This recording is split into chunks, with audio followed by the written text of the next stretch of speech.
Hello kids, today I am going to explain you the topic new plants from seed from the chapter how do plants reproduce. All right. और ये जो topic है reproduction in plants ये मैंने अपने previous video में share किया हुआ है, तो इसका एक्सप्लेनेशन आप मेरे प्रीवियस वीडियो में जा करके देख सकते हैं। और आज जो मैं शेयर करने जा रही हूँ आप लोग के साथ वो है न्यू प्लांट्स फ्रॉम सीड्स। अब सीड से न्यू प्लांट्स कैसे बनते हैं, कैसे निकलते हैं, उसके बारे में हम लोग यहाँ पे पढ़ेंगे। So let's start. Seed play an important role in the reproduction of flowering plants. अब जो सीड होता है वो बहुत ही इम्पॉर्टेंट रोल प्ले करता है रिप्रोडक्शन में। A seed has a tiny plant और एन एम्ब्रियो। अब सीड के अंदर जो एक टाइनी प्लांट होता है जिसको हम बेबी प्लांट भी बोलते हैं, तो उसका क्या नाम होता है, हम साइंटिफिकली उस टर्म को हम क्या यूज़ करेंगे, टाइनी प्लांट के लिए हम एम्ब्रियो टर्म यूज़ करेंगे, ठीक है। Which is enclosed within and outer covering known as a seed coat, जो कि सीड कोट के अंदर होता है। यहाँ पे आप देख सकते हैं पिक्चर में ये सीड है और ये सीड कोट क्या होता है, ऊपर की कवरिंग होती है। ये मैंने सीड लाया है, यही वाला है सीड, ये आप देख सकते हैं इस तरह से। और ये जो ऊपर की जो कवरिंग है ना, इसको हम बोलते हैं सीड कोट, ठीक है।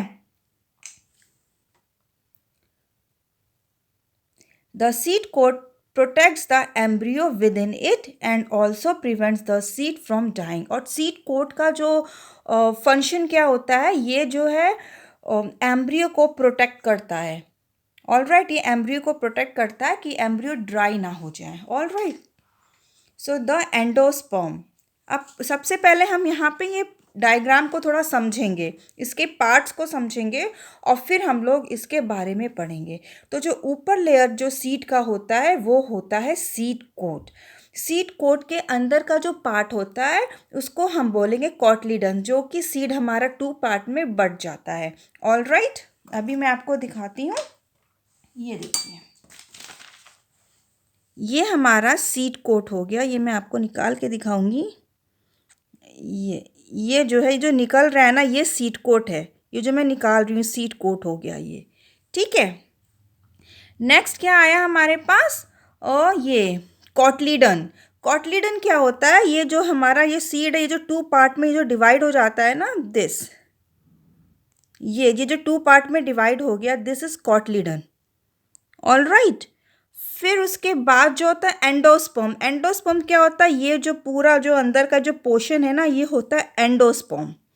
और फिर आया बेबी प्लांट। बेबी प्लांट क्या होता है, अगर आप ये आप देख रहे हैं, जो मैंने सीड को खोला, ये मेरा सोक्ड सीड है, ठीक है। इसको मैंने ओवरनाइट सोक किया था, तब मैं आपको ये दिखा पा रही हूँ।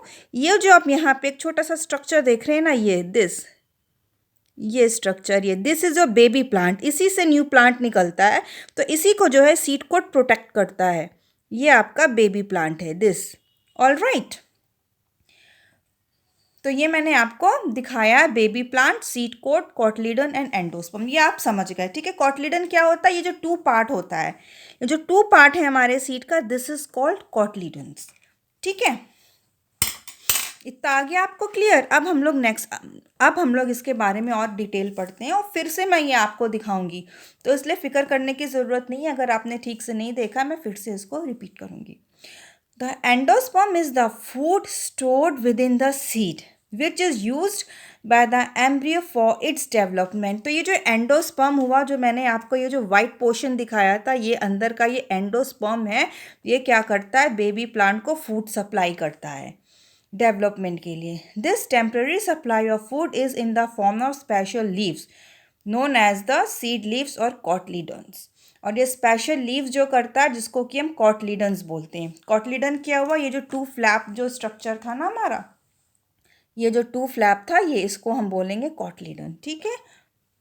ये these are generally the first part visible when the seed germinate. तो ये जब सीड हमारा जर्मिनेट होता है, तो हमें क्या दिखाई देता है, कॉटलीडन दिखता है ना, जो कि ऊपर आ जाता है। ये देखिए यहाँ पिक्चर में भी देखिए, ये सीड हमने डाला, ये सीड कोट है, जर्मिनेशन हुआ, रेडिकल जो कि रूट्स बन जाती है, सबसे पहले रेडिकल निकलता है जो कि सॉइल के नीचे चले जाता है और ऊपर ये कॉटलीडन्स आ जाता है, इसी में से बेबी प्लांट निकलने लगता है ये। ठीक है, ये आपका कॉटलीडन आ गया। तो यही लिखा है, these are generally the first part visible when the seeds germinate. जब सीड जर्मिनेट होता है तो सबसे पहले आपको एक कॉटलीडन दिखाई देता है ऊपर की ओर निकलता हुआ। ठीक है, और फिर उसके बाद क्या होता है, फिर नेक्स्ट जो जर्मिनेशन होता है तो ऊपर वाले पार्ट को प्लूम्यू बोलते हैं, जो कि शूट सिस्टम बन जाता है जिसमें कि स्टेम और लीव्स का डेवलपमेंट हो जाता है। So plants are classified depending on the number of cotyledons और सीड लीव्स दे हैव। तो प्लांट्स को भी क्लासिफाइड किया गया है on the basis of the cotyledons. ठीक है, तो प्लांट्स को 2 पार्ट में डिवाइड किया गया है, मोनोकॉटलीडन्स एंड डाइकॉटलीडन्स। तो a plant with only 1 cotyledon is known as monocotyledon, और उसको हम मोनोकॉट बोलते हैं। जिसमें सिर्फ 1 कॉटलीडन होता है उसको हम बोलते हैं मोनोकॉट। और इसके एग्जाम्पल्स क्या हैं, grass and corn and are monocots. Grass and corns जो होते हैं वो मोनोकॉट होते हैं। A plant with 2 cotyledon is known as dicotyledon और डाइकॉट। Beans are dicots. अब जिसके 2 कॉटलीडन्स होते हैं। अब यहाँ पे मैंने कुछ सीड्स लाए हैं आपको दिखाने के लिए, मोनोकॉट और डाइकॉट। मोनोकॉट मीन्स क्या, और पहले हम डाइकॉट पर आएंगे। डाइकॉट मतलब जो सीड हमारा 2 पार्ट्स में डिवाइड हो जाता है। अब जैसे ये मैंने लाया चिकपी। चिकपी में आप देख सकते हैं 2 पार्ट्स, ये 2 पार्ट में डिवाइड हो जाएगा हमारा। यहाँ से ये 2 पार्ट में हमारा डिवाइड हो गया। ये मेरा स्ट्रिंग किया हुआ चिकपी है और ये मैं सोक किया हुआ चिकपी लेकर के आई हूँ, ये जिससे कि आपको समझ में आ जाएगा। ये देखिए, ये 2 पार्ट में ये डिवाइड हो जाता है ना, ये देखिए ये 2 पार्ट में एकदम इक्वली ये 2 पार्ट में डिवाइड हो गया चिकपी। दैट मीन्स इसमें कितने कॉटलीडन्स है, 1 and 2। तो ये हो गया हमारा डाइकॉटलीडन्स। ठीक है, जितने भी सीड, जैसे ये आपका चिकपी हो गया, ऑल राइट, और आपका ये हो गया राजमा का हो गया, इसमें भी 2 कॉटलीडन्स हैं, ये भी 2 पार्ट्स में आपका डिवाइड हो गया। जस्ट अ मिनट, ये मैंने आपको दिखाया था ना, ये मैंने आपको दिखाया था 2 पार्ट में निकाल के। ये भी देखिए 2 पार्ट में निकला, ये भी 2 पार्ट में हुआ ना, ये 2 डाइकॉटलीडन से, यानी कि ये भी जो है हमारा राजमा डाइकॉटलीडन है। और मेरे पास है ये ग्राम है, ये ग्राम का है। ग्राम भी देखिए ये भी 2 पार्ट में, इसके भी 2 डाइकॉटलीडन से, ये कॉटलीडन है, तो ये भी हमारा डाइकॉटलीडन हो गया। और हमारे पास ये मसूर दाल है। मसूर दाल भी आप ये देखिए 2 पार्ट में डिवाइड हो जाती है। ये सारा मैंने सोक करके लाया जिससे कि आपको आसानी से समझ में आए। ये देखिए ये भी, इसके भी 2 ये हैं कॉटलीडन से। ठीक है, और ऐसे कुछ सीड्स होते हैं जिसके 1 ही कॉटलीडन होते हैं। ये देखिए मूंग दाल मैंने लाया है, मूंग दाल के भी दो ये पार्ट में बन जाता है कि इसमें एम्ब्रियो भी निकल रहा है। आप देख सकते हैं छोटा सा बेबी प्लांट, इजंट इट। ये भी देखिए 2 पार्ट में हो गया ये भी। ठीक है, ये तो हमारे हो गए डाइकॉटलीडन्स। लेकिन बहुत से ऐसे सीड्स होते हैं जो कि 2 पार्ट्स में नहीं होते हैं, उसके सिर्फ एक ही पार्ट होता है। जैसे कि राइस, ये राइस है। अब आप देख सकते हैं राइस में, ये आप देख सकते हैं ये इसके 2 पार्ट्स होते हैं, राइस के नहीं है। कहाँ से हम करेंगे, ये तो 2 पार्ट ऐसे हाफ में होंगे, ऐसे लंबाई में नहीं होंगे, लॉन्गिट्यूडनली ये नहीं होंगे, तो ये इसका एक ही पार्ट है। तो ये हो गया मोनोकॉट। ऐसे सीड्स को हम मोनोकॉट बोलते हैं जिसके कि 2 पार्ट्स नहीं होते हैं। ये देखिए ये राइस है, इसमें 2 पार्ट नहीं हो सकता, 2 पार्ट नहीं हो सकते हैं। तो ये हो गया हमारा मोनोकॉट सीड्स। तो जिस सीड्स के 2 पार्ट होते हैं उसको हम बोलेंगे डाइकॉटलीडन्स, और जिस सीड का 2 पार्ट्स नहीं होते हैं उसको हम बोलेंगे मोनोकॉटलीडन। ठीक है, तो आई होप सो आपको ये बहुत अच्छी तरह से क्लियर हो गया होगा। ऑल राइट, अब नेक्स्ट हम आते हैं, एम्ब्रियो भी आप लोग ने देख लिया था, इजंट इट, मैंने आपको दिखाया था एम्ब्रियो। आप देख सकते हैं एम्ब्रियो इसमें भी बहुत अच्छा निकला है सीड में। ये देखिए ये सोक्ड वाला सीड है, ये देखिए कितना अच्छा एम्ब्रियो इसमें भी निकला हुआ है। ये आप देख सकते हैं एम्ब्रियो है ना, ये आपका एम्ब्रियो हो गया। अब हम लोग आगे चलते हैं, let's move ahead. The process of growth of the embryo plant inside the seed is known as germination. अब एम्ब्रियो का प्लांट के अंदर जो डेवलपमेंट होता है उसको हम बोलते हैं germination. So the process of growth of embryo plant inside the seed, seed के अंदर, okay, inside the seed is known as germination. Seeds require right amount of water, oxygen, sunlight and temperature for germination. अब seed को germination के लिए क्या चीज़ की ज़रूरत होती है? Water, oxygen, sunlight as well as temperature in the right amount. ज़्यादा तेज़ सनलाइट भी नहीं होना चाहिए और ऑक्सीजन कम भी नहीं होना चाहिए, वाटर ज़्यादा नहीं होना चाहिए, एकदम इक्वल अमाउंट में ये सारी चीज़ें होनी चाहिए, तब भी हमारा सीड जर्मिनेट करेगा properly. As the embryo starts to develop, the seed coat breaks open and a root or radical emerges. अब जैसे ही उसमें डेवलपमेंट स्टार्ट होता है, तो जैसे ही एम्ब्रियो डेवलप होने लगता है, तो आप क्या देखेंगे कि ये जो सीड कोट है वो ब्रेक हो जाता है और फिर यहाँ से जो है एम्ब्रियो निकलता है और रेडिकल निकलने लगता है in the form of root. ठीक है, जैसे ये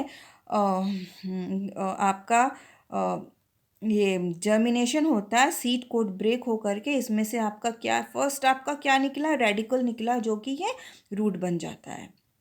the radicals is followed by shoot of plumule. फिर उसके बाद क्या होता है? धीरे धीरे इसमें से प्ल्यूम्यूल निकलने लगता है, यानी कि शूट सिस्टम भी हम बोल सकते हैं.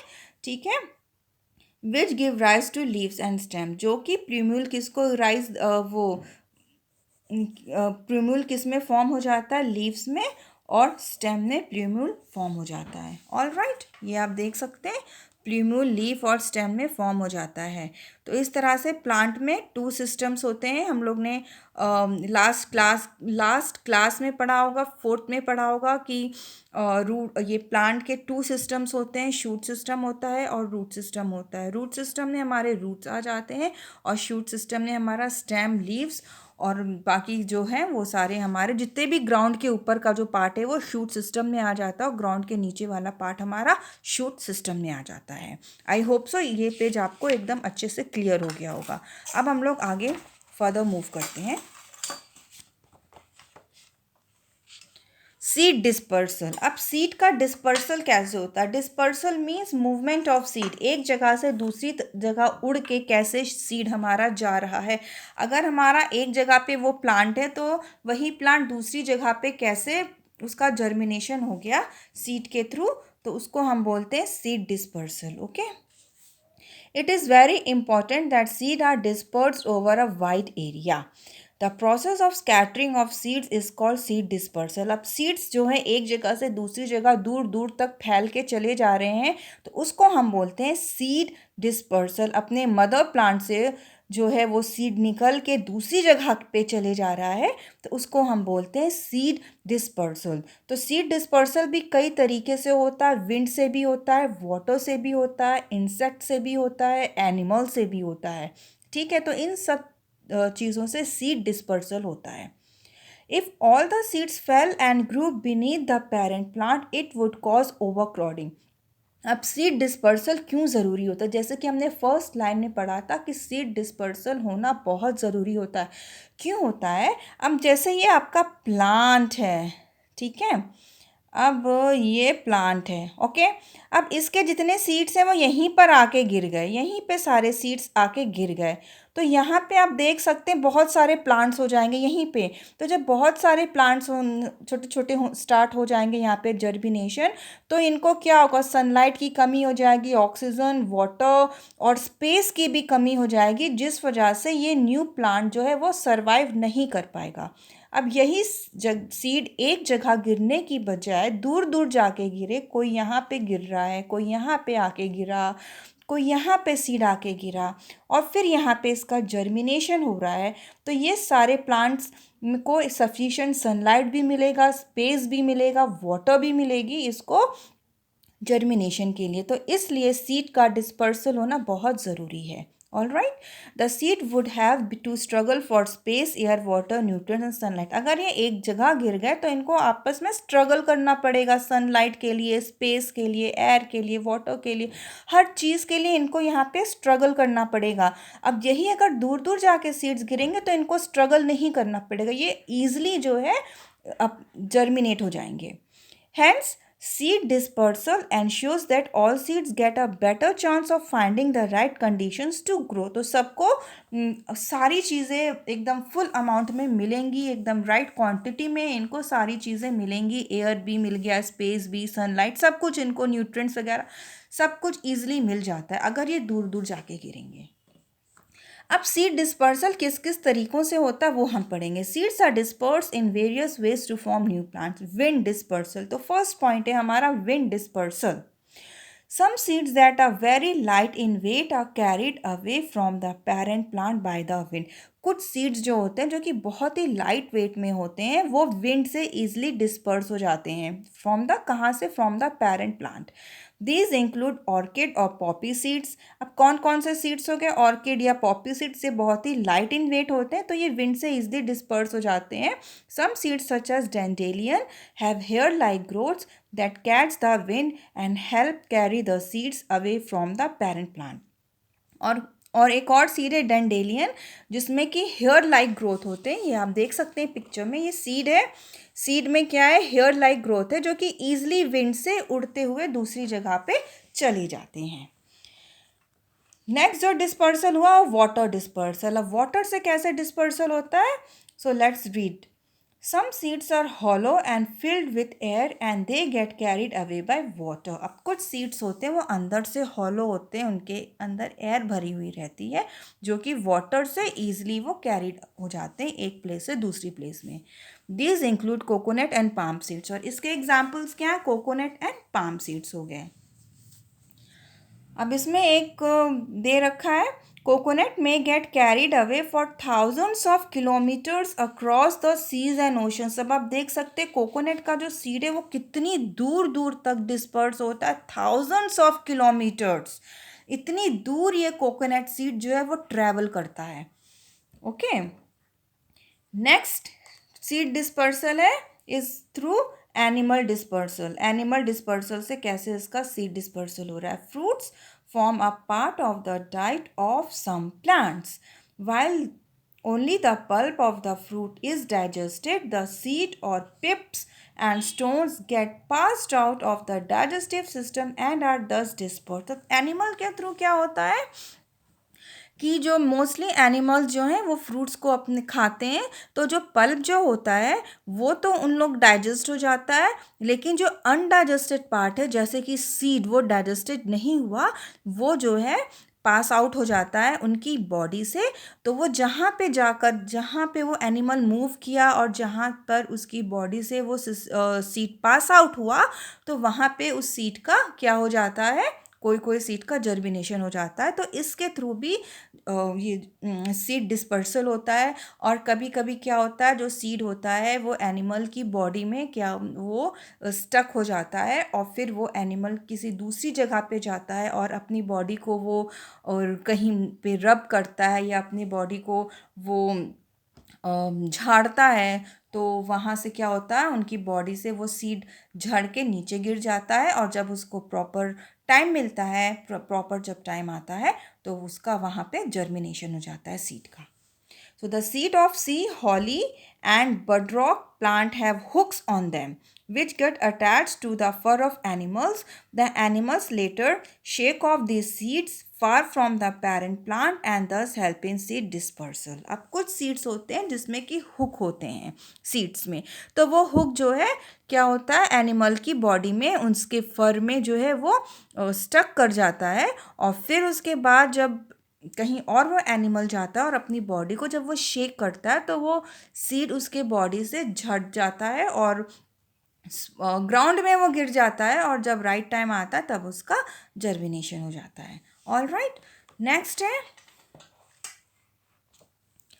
Dispersal by explosion. अब एक्सप्लोजन के थ्रू कैसे डिस्पर्जन हो रहा है? Some plants such as brooms, peas and beans have pods that explode as they ripen.